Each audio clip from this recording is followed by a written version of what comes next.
What's up, guys? It is another beautiful day here in the lovely state of Michigan. As you can see, we are in the middle of northern Michigan. Got the quad in the truck.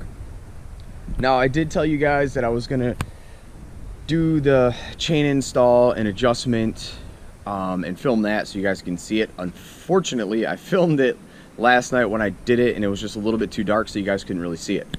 So really sorry about that, but we'll go through it real quick so that you can kind of get an idea of what all went into it and stuff like that. So as you can see where the chain goes up to the front gear, what you'll do, the easiest way to do it is you'll take this cover off right here. All right, it's just a little Allen screw. You just take the cover off and then you can actually see that front gear. And you don't have to take the cover off, but it makes it a little bit easier. And when you get the chain, it's going to be open-ended, so it's going to have an end on one side and an end on another side, what they call a master link. And if I can find my, yep. So you see this clip right here? This clip pops off, and then one side of this link comes this way, and then the two posts will slide out the other way. And so what you do with the master link is once you have your chain the way that you want it, which I'll explain in a second, you can just put the master link on. It makes the chain whole, everything's fine. So you'll run the chain up around the front gear, and then I just pull it back through here, this area, up and over the roller, pull it all the way back, and then I just kind of put both ends like right here, and then just put the master link in from there. So, and as you can see, see this hole right here?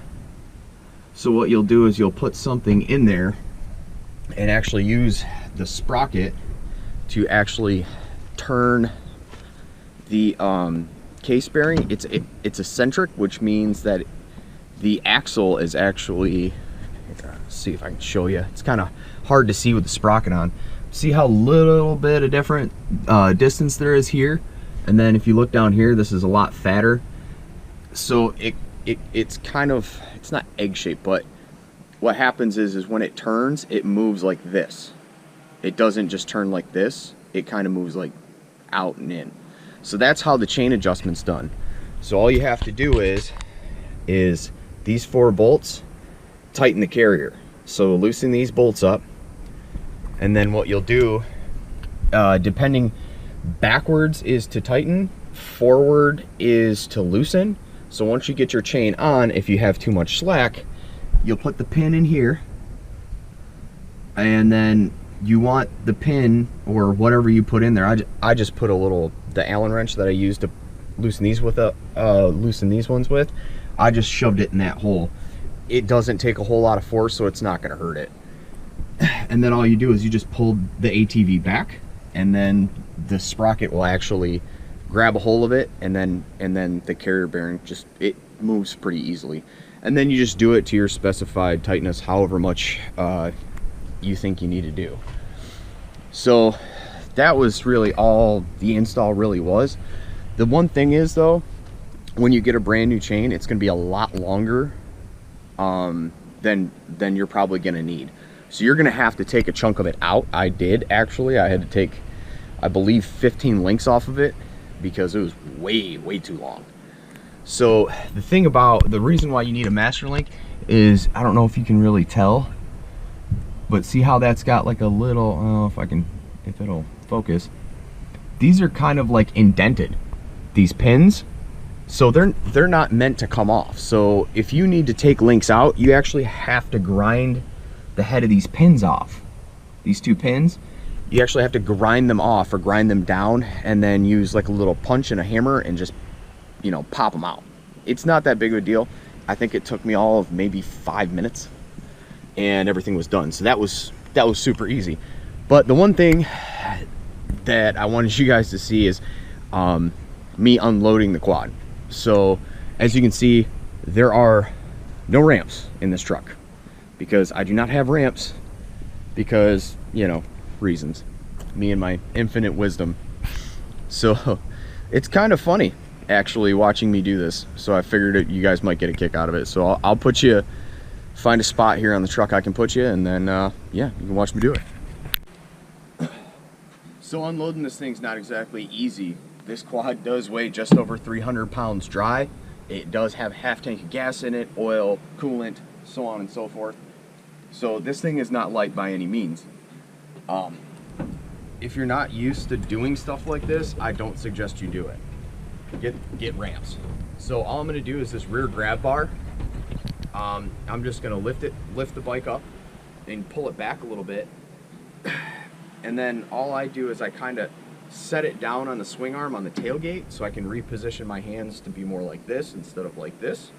And then I just kind of lower the back end of the quad down.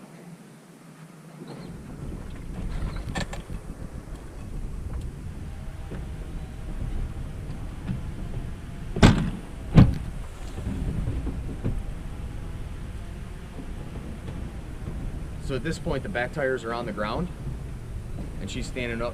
If I keep my foot on the grab bar, she stays pretty much straight up. Come on. That's it. Don't worry about dropping the front. That's what suspension's made for. So it's pretty much as easy as that. Unloading's pretty easy.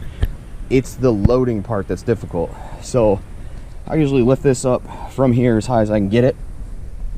That, and then use my other hand to grab a hold of the A-arms here. Now there's enough distance from here to here that I can actually kind of, I don't know if you can really see, but I kind of sit up against the truck and pull it up, and the tires will go on here and the quad will be right here. Now I do have to shimmy out of there once the tires are on the tailgate, but if the tires are on the tailgate, basically, I'm getting bit. Aha, I gotcha. As long as the tires are on the tailgate, it's basically a reverse of what we just did. I take the rear grab bar, I lift it up, push the bike forward, and just set it midway right here on the gate, and then reposition my hands and lift up, throw it in the truck. Everything's good to go. So I do need to get ramps. I suggest you get ramps if you're going to be doing stuff like this, just for the simple fact that it's easier. Yes, you could potentially hurt yourself trying to load and unload a quad like this, but it's a quick and dirty thing. Like, I just wanted to show you, just in case you run into a situation. Man, the flies are bad. Get out of here. Back off. Just in case you get into a situation where, hey, I need to load my quad and I don't have any ramps or any way to do so. So that's it, guys. Just trying to put my tonneau on. Bam. Bam.